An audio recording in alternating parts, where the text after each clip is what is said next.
Bienvenue sur Réveil africain, la voix de ceux qui refusent de se soumettre, la voix de ceux qui se lèvent, fiers, pour reprendre en main leur destin. Ici, nous vous révélons ce que d'autres voudraient cacher, la vérité brute, sans filtre, sur nos héros, nos luttes, nos victoires et nos rêves d'indépendance véritable. Si vous êtes nouveau ici, abonnez-vous, commentez, partagez. Car ensemble, nous construisons une Afrique libre, consciente et souveraine. Si Cristiano Ronaldo offrait un cadeau à Ibrahim Traoré, ce que Traoré fit ensuite choqua le monde du football. Lorsque la légende du football Cristiano Ronaldo surprit le président du Burkina Faso, Ibrahim Traoré, avec un cadeau lors d'une diffusion mondiale en direct, personne ne s'attendait à ce qui allait suivre. Au lieu d'un simple remerciement, la réponse de Traoré provoqua une onde de choc dans le monde du football et au-delà. Avec grâce et humilité, il transforma un moment personnel en une puissante déclaration de fierté nationale et d'unité. Ce geste inattendu ne se contenta pas de toucher les cœurs, il déclencha un mouvement viral célébrant le respect, la dignité et le pouvoir unificateur du sport. Ce qui suivit changea la perception que des millions de personnes avaient du leadership, aussi bien sur le terrain qu'en dehors. Le stade vibrait d'énergie, des milliers de fans acclamaient et agitaient des drapeaux venus des quatre coins du monde. C'était le jour du Gala international du football, un événement réunissant les plus grands joueurs, diplomates et influenceurs de la planète pour célébrer le pouvoir du sport à unir les peuples. Sous les lumières éclatantes et les applaudissements rugissants, Cristiano Ronaldo se tenait prêt à recevoir une récompense pour ses contributions inégalées au football. En coulisses, un invité spécial attendait, le président burkinabé Ibrahim Traoré, invité dans le cadre d'un échange culturel soulignant l'influence croissante de l'Afrique dans le sport et le leadership. Bien qu'évoluant dans des sphères différentes, les deux hommes partageaient une réputation de discipline, de détermination et de force tranquille inspirant des millions de personnes. Au fil de la cérémonie, l'animateur annonça un segment surprise, Ronaldo allait offrir un cadeau symbolique à un invité d'honneur incarnant l'esprit de résilience et d'espoir. Les caméras se braquèrent sur Traoré, qui monta calmement sur scène d'un pas assuré. Ronaldo lui sourit chaleureusement, tendant un maillot encadré de son célèbre numéro 7, signé et dédicacé, à Ibrahim Traoré, un véritable champion pour son peuple. La foule explosa en applaudissements tandis que Traoré acceptait le cadeau, une lueur de surprise dans le regard. Ce qui suivit laissa tout le monde sans voix. Au lieu d'un simple hochement de tête ou d'une poignée de main, Traoré leva le maillot bien haut, se tourna vers le public et prit la parole, sa voix calme mais empreinte de passion. Ce cadeau n'est pas uniquement pour moi. Il appartient à chaque enfant du Burkina Faso qui rêve d'un avenir meilleur, à chaque mère et père qui se sacrifient pour que leur famille prospère, à chaque jeune qui se bat avec espoir et courage pour s'élever au-dessus des difficultés. Le silence tomba, chaque mot suspendu dans l'air. Dans le football, comme dans le leadership, la grandeur ne se mesure pas au trophée ou au titre, mais à l'impact que nous avons sur ceux qui croient en nous. Je dédie ce maillot à l'esprit de l'Afrique, résiliente, fière et unie. Ronaldo acquiesça, visiblement ému. Les caméras zoomèrent alors que Traoré pliait soigneusement le maillot et le tendait à un jeune garçon au premier rang, un ambassadeur jeunesse venu du Burkina Faso pour l'événement. Les yeux du garçon scintillèrent en tenant le maillot, et une vague d'émotion déferla sur le stade. Les réseaux sociaux s'enflammèrent instantanément. Des extraits du discours de Traoré et de la transmission symbolique du maillot devinrent viraux en quelques minutes. Des hashtags comme #maillot de l'espoir et #momentroaldo firent le tour du monde. Les fans de football et les commentateurs politiques saluèrent l'authenticité et l'humilité du moment. Certains analystes prédisèrent que ce geste symbolique inspirerait une nouvelle vague d'initiatives en faveur de la jeunesse en Afrique et ailleurs. Mais pour Traoré, ce n'était pas un triomphe personnel, c'était un appel à l'action. Ce soir-là, alors que les lumières du stade s'éteignaient et que la foule se dispersait, le monde n'avait pas seulement assisté à une cérémonie. Il avait vu le respect rencontrer l'humilité, la célébrité rencontrer le leadership, et un cadeau se transformer en symbole d'espoir. Dans les jours qui suivirent le gala, le moment entre Cristiano Ronaldo et Ibrahim Traoré conquit le cœur des peuples du monde entier. Mais pour Traoré, ce n'était pas qu'un titre à la une. C'était une chance de transformer l'inspiration en action. De retour au Burkina Faso, les médias rediffusaient en boucle le discours.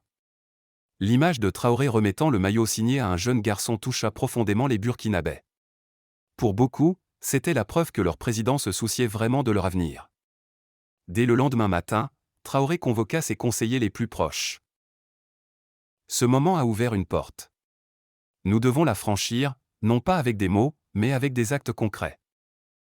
Sa vision était claire, utiliser le pouvoir du sport et de la culture pour créer des opportunités pour la jeunesse du Burkina Faso et de toute l'Afrique. Le maillot signé était un symbole, oui, mais les symboles doivent être accompagnés de substance. En quelques semaines, son gouvernement lança l'initiative Champions de demain, un programme ambitieux de développement de la jeunesse combinant entraînement sportif, éducation et développement communautaire. L'objectif, offrir aux enfants vulnérables l'accès à des infrastructures, des bourses et des mentors, afin qu'ils puissent s'épanouir sur le terrain comme dans la vie. Les partenaires internationaux remarquèrent rapidement l'initiative. Des clubs européens promirent du matériel et des ateliers de formation. Des ONG spécialisées en développement des jeunes offrirent leur expertise. Traoré, lui-même, visita des centres sportifs et des écoles, écouta les rêves et les luttes des jeunes, et leur assura que leur voix comptait. L'humilité et la sincérité du président lui valurent l'admiration. Ronaldo, dans une interview, salua publiquement l'initiative, appelant ses fans à la soutenir. D'autres stars du football suivirent, utilisant leur plateforme pour mettre en lumière le développement des jeunes en Afrique. Mais Traoré savait que les défis seraient nombreux, infrastructures déficientes, pauvreté, conflits, instabilité politique. Il travailla donc à intégrer l'initiative dans les plans de développement plus larges, reliant le programme à des services de santé, de formation professionnelle et à des projets économiques. Au Parlement, certains politiciens remettaient en question la faisabilité d'un tel programme en temps de crise économique. Mais le soutien populaire restait fort, et l'équipe présidentielle défendait l'idée qu'investir dans la jeunesse, c'était garantir la stabilité et la prospérité future. Au fil des mois, des projets pilotes furent lancés dans plusieurs provinces. Des résultats encourageants émergèrent, hausse de la fréquentation scolaire, meilleure implication, jeunes plus motivés. Les entraîneurs louaient une approche holistique mariant sport, éducation et développement personnel.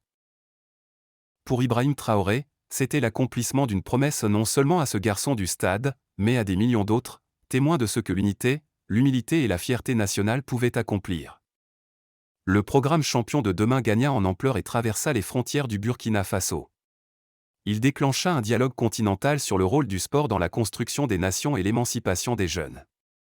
L'Union africaine mit en place un comité pour étudier l'intersection du sport, de l'éducation et du développement social. Le modèle burkinabé servit de référence. Traoré fut invité à présenter sa vision, mettant en avant l'humilité, l'inclusion et la fierté culturelle comme fondation du succès. Dans les villes comme dans les villages, des terrains furent rénovés, des écoles s'associèrent à des clubs pour offrir des cours de leadership, des ateliers de tutorat, de résolution de conflits. Une jeune fille, Aminata, incarna l'impact du programme, issue d'un village modeste. Elle rêvait de devenir footballeuse mais n'avait ni équipement ni coach.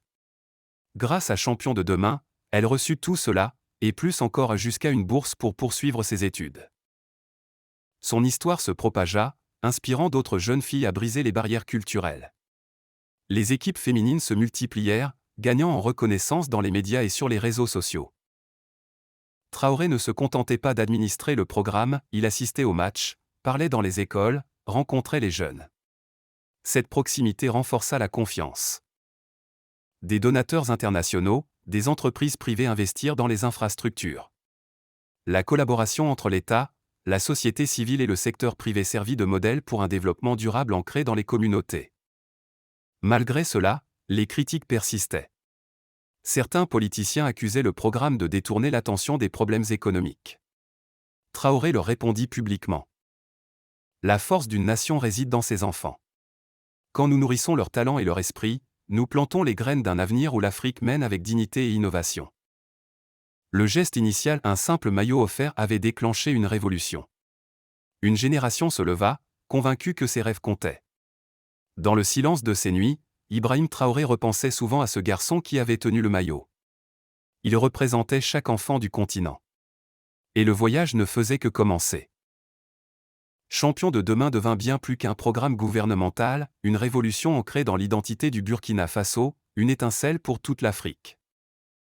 Frères et sœurs, ce n'est pas une simple histoire de football. C'est l'histoire d'une Afrique qui s'éveille, d'un peuple qui n'a plus peur d'aimer, de donner, de construire. Ce terrain offert à Ronaldo, c'est un cri silencieux, nous sommes grands, même dans nos douleurs. C'est un exemple pour tous les présidents africains. Ne quémandez plus. Offrez, bâtissez, semez la fierté. Si ce message vous touche, Abonnez-vous à Réveil Africain, commentez, partagez. Ensemble, faisons résonner notre voix dans les 4 coins du monde. L'Afrique se lève. Et rien, ni personne, ne pourra plus jamais l'arrêter.